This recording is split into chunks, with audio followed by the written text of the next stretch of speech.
एक खूबसूरत औरत एक अमीर जवान लड़के की लग्जरी कार में बैठी है। जैसे ही वो अंदर बैठती है, लड़का अपनी सीट बेल्ट खोलता है और उससे सवाल पूछने लगता है। लेकिन जब उसे पता चलता है कि लड़की को कोई तजुर्बा नहीं है, तो वो दरवाजे की तरफ इशारा करता है और कहता है, पहले थोड़ा प्रैक्टिस कर लो, फिर आना। फिर वो आराम से कार चलाता हुआ चला जाता है। रास्ते में ट्रैफिक पुलिस उसे रोक लेती है। घबराने की बजाय वो जेब से कुछ पैसे निकालता है और सीधे ऑफिसर के चेहरे पर फेंक देता है। पुलिस वाले को इस घमंडी बर्ताव से बहुत बुरा लगता है। मामला थाने तक पहुंच गया, लेकिन अमीर लड़के को बिल्कुल भी फिक्र नहीं थी। उसे पूरा भरोसा था कि उसके पिता, जो कि बहुत अमीर और सम्मानित आदमी है, सब कुछ संभाल लेंगे। लेकिन पिता अपने बेटे की हरकतों से तंग आ चुके थे, इसलिए उन्होंने एक मास्टर स्ट्रेटेजिस्ट से संपर्क किया, जो अपनी चालाकी भरी सोच के लिए जाना जाता था। मास्टर ने कहा कि पैसा हर बीमारी की जड़ है और उसने लड़के को सुधारने के लिए एक खास योजना बनाई। मास्टर ने लड़के को एक ट्रैंक्विलाइजर गन से गोली मारी, जिससे लड़का बेहोश हो गया। जब लड़का होश में आया तो उसने पाया कि वह एक जमींदार के घर में एक नौकर था। अचानक उसकी जिम्मेदारियों का ढेर उसके ऊपर आ गया। जब वो घोड़े पर काठी लगाना भूल जाता है तो उसे जोर जोर से डांटा जाता है और कभी कभी मार भी पड़ती है। उसे समझ ही नहीं आता कि उसके साथ क्या हो रहा है। असलियत में पूरा गांव नकली है। एक फिल्म टीम ने इसे 200 साल पुराने रूस जैसा दिखाने के लिए बनाया है। छुपे हुए कैमरे हर जगह हैं, पेड़ों के तनों में, भूसे के ढेरों में, जो उसकी हर हरकत रिकॉर्ड कर रहे हैं। गांव के हर व्यक्ति एक प्रोफेशनल अभिनेता है। वे स्क्रिप्ट के मुताबिक चलते हैं, चाहे वो कोई रोमांटिक सीन हो या लड़ाई।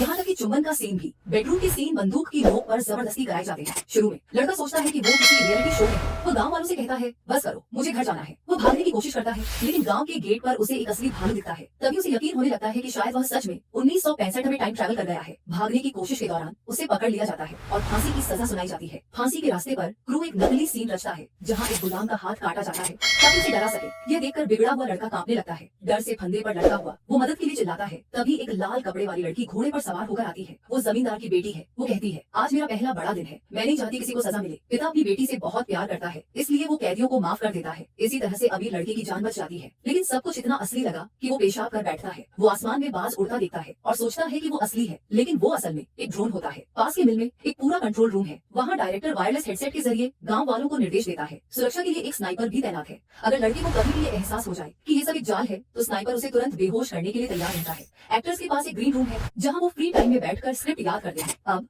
अमीर लड़का घोड़ों के बीच सोता है, बदबू और गंदगी से परेशान। अगली सुबह जब उसे सड़-गला खाना मिलता है तो वह टूटने लगता है। यहाँ तक कि टॉयलेट पेपर भी नहीं है। उसे पत्तियां और घास इस्तेमाल करनी पड़ती है। कई दिनों तक उसे पीटा जाता है और काम करने पर मजबूर किया जाता है। फिर एक दिन उसकी मुलाकात एक लड़की से हुई। धीरे धीरे दोनों करीब आ जाते हैं। वो समझने लगता है कि खुशी दौलत से नहीं मिलती, असली खुशी तो उसे किसी के होने से मिलती है जो सच में आपसे प्यार करता हो। कुछ ही दिनों में वह अपनी सारी बुरी आदतें छोड़ देता है और एक जिम्मेदार, नेक दिल और प्यार करने वाला इंसान बन जाता है। उसके बाद लड़का पूरी तरह बदल जाता है और अपने पिता को गले लगा लेता है और उस प्यार के साथ जो उसे इस कहानी में मिला, वह उसके साथ अपनी असली जिंदगी में नई शुरुआत करता है। तो बताओ दोस्तों, क्या कभी किसी ने तुम्हारी जिंदगी में ऐसा आया है जो तुम्हें सच में इतना प्यार करता हो?